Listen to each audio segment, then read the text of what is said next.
Shalom untuk kita semua Bapak Ibu serta saudari-saudari yang terkasih di dalam nama Tuhan kita Yesus Kristus.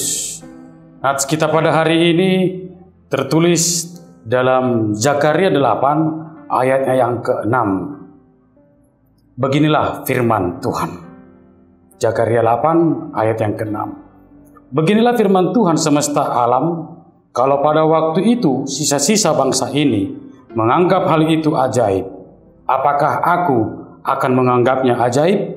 Demikianlah firman Tuhan alam semesta ini.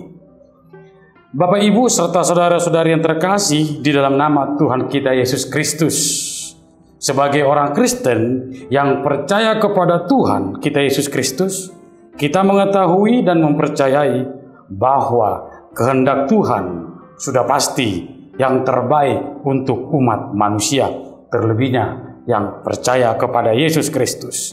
Namun segala perbuatan Allah atau tindakan Allah harus kita sadari tidak pernah selalu serupa atau terkadang lari dari apa yang kita pikirkan atau dari yang kita rencanakan.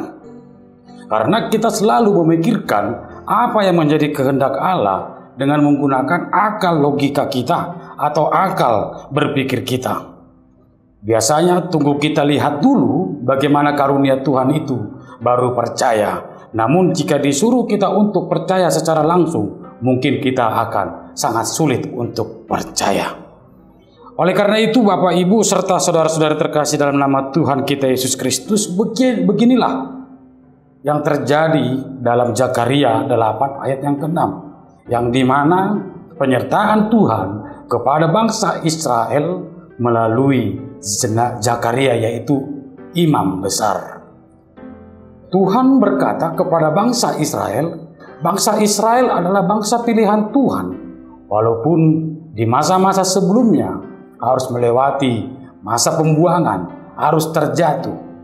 Tetapi dari hal itu, bangsa Israel seharusnya lebih menyadari bahwa dia harus lebih merendahkan diri di hadapan Allah. Dan mereka harus yakin bahwa bangsa Israel adalah bangsa umat pilihan Tuhan. Oleh karena itulah, karena kasih setia Tuhan Allah kepada bangsa Israel, Tuhan Allah menunjukkan kasih setianya melalui penyelamatan atau pemulihan bangsa Israel yang akan dilakukan Tuhan Allah. Sama seperti pada Zakaria pasal 1 sampai dengan pasal yang ke-6, Zakaria melihat penglihatan-penglihatan yang diberikan Tuhan Allah. Namun pasal yang ke-8, janji Tuhan akan keselamatan bangsa Israel. Akan tetapi dapat kita lihat di ayat yang ke-8, Tuhan melakukan ini memang karena sudah kehendak Tuhan.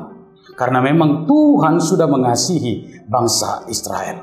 Dan bukan karena kekuatan bangsa Israel, dan bukan karena kekuatan pikiran bangsa Israel, tetapi inilah kasih setia Tuhan atau kehendak Tuhan kepada bangsa Israel.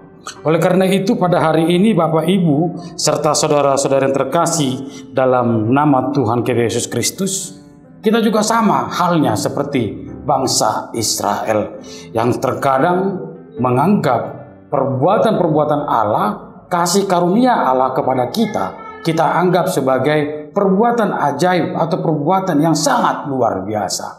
Tetapi melalui nats ini, itu bukan karena kita yang meminta, itu bukan karena kekuatan kita yang meminta, tetapi karena memang kasih setia Tuhan Allah kepada kita yang percaya kepada Tuhan Allah. Oleh karena itu, marilah kita semakin mendekatkan diri kepada Tuhan. Kita semakin takjub kepada Tuhan dan selalu meminta pertolongan kepada Tuhan dan selalu memuji dan memuliakan nama Tuhan dalam kehidupan kita sehari-hari. Oleh karena itu, tetaplah bersemangat dalam menjalani hidup, karena masih banyak berkat-berkat Tuhan, karena masih banyak kuasa Tuhan yang belum kita rasakan.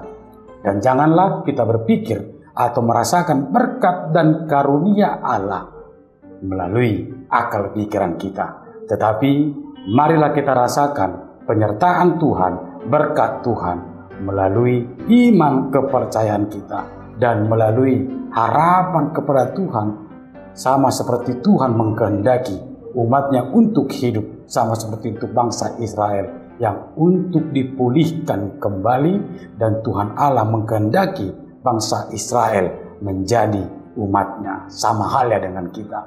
Tuhan menginginkan agar kita selalu hidup dalam penyertaan Tuhan, kita hidup dalam hukum Taurat Tuhan dan bukan seperti pikiran kita. Marilah kita hidup sesuai dengan kehendak Tuhan Allah. Amin.